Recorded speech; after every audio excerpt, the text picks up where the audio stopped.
Hi. Let's spend a few minutes reading God's Word. Genesis chapter 37. Joseph's dreams. Jacob lived in the land of his father's sojournings in the land of Canaan.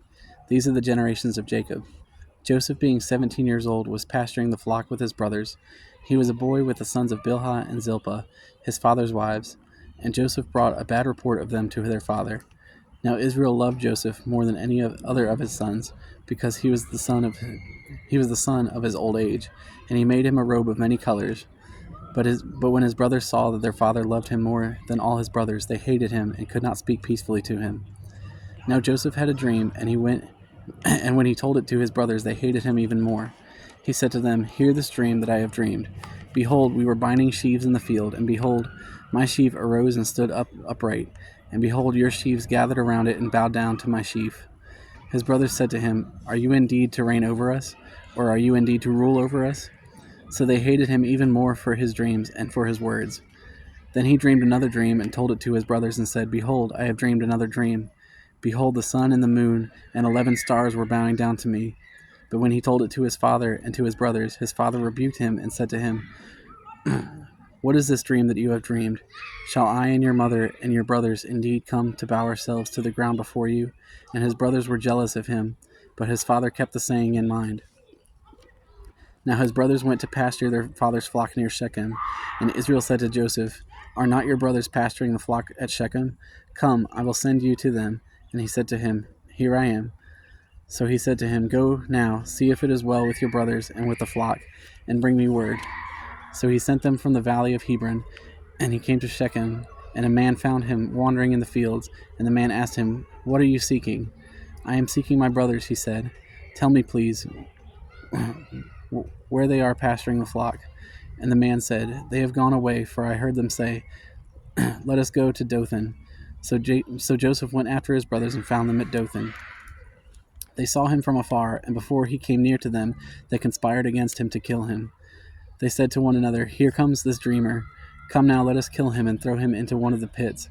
Then we will say that a fierce animal has devoured him, and we will see what will become of his dreams." But when Reuben heard it, he rescued him out of their hands, saying, "Let us not take his life." And Reuben said to them, "Shed no blood. Throw him into this pit here in the wilderness, but do not lay a hand on him, that he might rescue him out of their hand, to restore him to his father." So when Joseph came to his brothers, they stripped him of his robe, the robe of many colors that he wore. They took him and threw him into a pit. The pit was empty, there was no water in it. Then they sat down to eat, and looking up they saw a caravan of Ishmaelites coming from Gilead, with their camels bearing gum, balm, and myrrh, on their way to carry it down to Egypt. Then Judah said to his brothers, "What profit is it if we kill our brother and conceal his blood? Come, let us sell him to the Ishmaelites, and let not our hand be upon him, for he is our brother, our own flesh." And his brothers listened to him. Then Midianite traders passed by, and they drew Joseph up and lifted him out of the pit, and sold him to the Ishmaelites for 20 shekels of silver. They took Joseph to Egypt. When Reuben returned to the pit and saw that Joseph was not in the pit, he tore his clothes and returned to his brothers and said, "The boy is gone, and I, where shall I go?" Then they took Joseph's robe and slaughtered a goat and dipped the robe in the blood. And they sent the robe of many colors and brought it to their father and said, This we have found. Please identify whether it is your son's robe or not." And he identified it and said, "It is my son's robe. A fierce animal has devoured him. Joseph is without doubt torn to pieces." Then Jacob tore his garments and put sackcloth on his loins and mourned for his son many days. All his sons and all his daughters rose up to comfort him, but he refused to be comforted and said, "No, I shall go down to Sheol to my son mourning." Thus his father wept for him. Meanwhile, the Midianites had sold him in Egypt to Potiphar, an officer of Pharaoh, the captain of the guard. Chapter 38. Judah and Tamar. It happened at that time that Judah went down from his brothers and turned aside to a certain Adullamite, whose name was Hira. There Judah saw the daughter of a certain Canaanite, whose name was Shua. He took her and went into her, and she conceived and bore a son, and he called his name She conceived again and bore a son, and she called his name Onan. Yet again she bore a son, and she called his name Shelah. Judah was in Chezib when she bore him. And Judah took a wife for his firstborn, and her name was Tamar. But Judah's firstborn, was wicked in the sight of the Lord, and the Lord put him to death. Then Judah said to Onan, "Go into your brother's wife and perform the duty of a brother-in-law to her, and raise up offspring for your brother." But Onan knew that the offspring would not be his. So whenever he went into his brother's wife, he would waste the semen on the ground, so as not to give offspring to his brother. And what he did was wicked in the sight of the Lord. And he put him to death also. Then Judah said to Tamar, his daughter-in-law, "Remain a widow in your father's house till Shelah my son grows up," for he feared that he would die like his brothers. So Tamar went and remained in her father's house. In the course of time, the wife of Judah, Shua's daughter, died. When Judah was comforted, he went up to Timnah to his sheep shearers, he and his friend Hira, the Adulamite. And when Tamar was told, "Your father-in-law is going up to Timnah to shear his sheep," she took off her widow's garments and covered herself with a veil, wrapping herself up, and sat at the entrance of Enaim, which is on the road to Timnah. For she saw that Shelah was grown up, and she had not been given to him in marriage. When Judah saw her, he thought she was a prostitute, for she had covered her face. He turned to her at the roadside and said, "Come, let me come in to you." For he did not know that she was his daughter-in-law. She said, "What will you give me that you may come into me?" He answered, "I will send you a young goat from the flock." And she said, "If you give me a pledge, until you send it."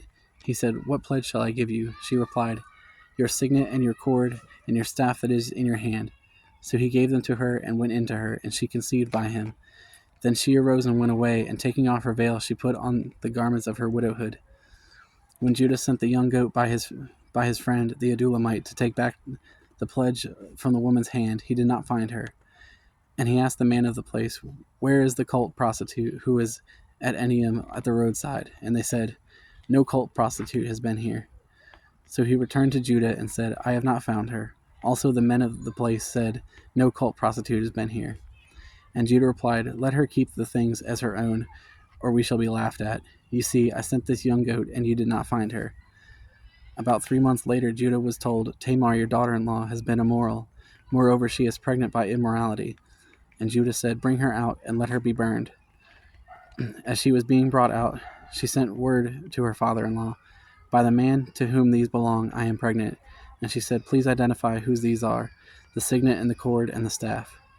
Then Judah identified them and said, "She is more righteous than I, since I did not give her my son Shelah," and he did not know her again. When the time of her labor came, there were twins in her womb. And when she was in labor, one put out a hand, and the midwife took and tied a scarlet thread on his hand, saying, "This one came out first." But as he drew back his hand, behold, his brother came out, and she said, "What a breach you have made for yourself." Therefore his name was called Perez. Afterward his brother came out with a scarlet thread on his hand, and his name was Zerah. Chapter 39. Joseph and Potiphar's wife. Now Joseph had been brought down to Egypt, and Potiphar, an officer of Pharaoh, the captain of the guard, an Egyptian, had brought him from the Ishmaelites, who had brought him down there. The Lord was with Joseph, and he became a successful man, and he was in the house of his Egyptian master. His master saw that the Lord was with him, and that the Lord caused all that he did to succeed in his hands. So Joseph found favor in his sight and attended him, and he made him overseer of his house and put him in charge of all that he had. From the time that he made him overseer in his house and over all that he had, the Lord blessed the Egyptian's house for Joseph's sake. The blessing of the Lord was on all that he had, in the house and field. So he left all that he had in Joseph's charge, and because of him he had no concern about anything but the food he ate. Now Joseph was handsome in form and appearance, and after a time his master's wife cast her eyes on Joseph and said, "Lie with me." But he refused and said to his master's wife, "Behold, because of me my master has no concern about anything in the house, and he has put everything that he has in my charge. He is not greater in this house than I am, nor has he kept back anything from me except you, because you are his wife. How then can I do this great wickedness and sin against God?" And as she spoke to Joseph day after day, he would not listen to her, to lie beside her or to be with her. But one day when he went into the house to do his work, and none of the men of the house was there in the house, she caught him by his garment, saying, "Lie with me." But he left his garment in her hand and fled and got out of the house. And as soon as she saw that he had left his garment in her hand and had fled out of the house, she called to the men of her household and said to them, "See, he has brought among us a Hebrew to laugh at us. He came into me to lie with me, and I cried out with a loud voice. And as soon as I heard that, I lifted up As he heard that I lifted up my voice and cried out, he left his garment beside me and fled and got out of the house. Then she laid up his garment by her until his master came home. Then she told him the same story, saying, The Hebrew servant whom you have brought among us came in to me to laugh at me. But as soon as I lifted up my voice and cried, he left his garment beside me and fled out of the house. As soon as his master heard the words that his wife spoke to him, This is the way your servant treated me, his anger was kindled. And Joseph's master took him and put him into the prison, the place where the king's prisoners were confined, and he was there in prison. But the Lord was with Joseph and showed him a steadfast love and gave him favor in the sight of the keeper of the prison. And the keeper of the prison put Joseph in charge of all the prisoners who were in the prison. Whatever was done there, he was the one to do it. The keeper of the prison paid no attention to anything that was in Joseph's charge, because the Lord was with him, and whatever he did, the Lord made it succeed. We will continue with more chapters at another time.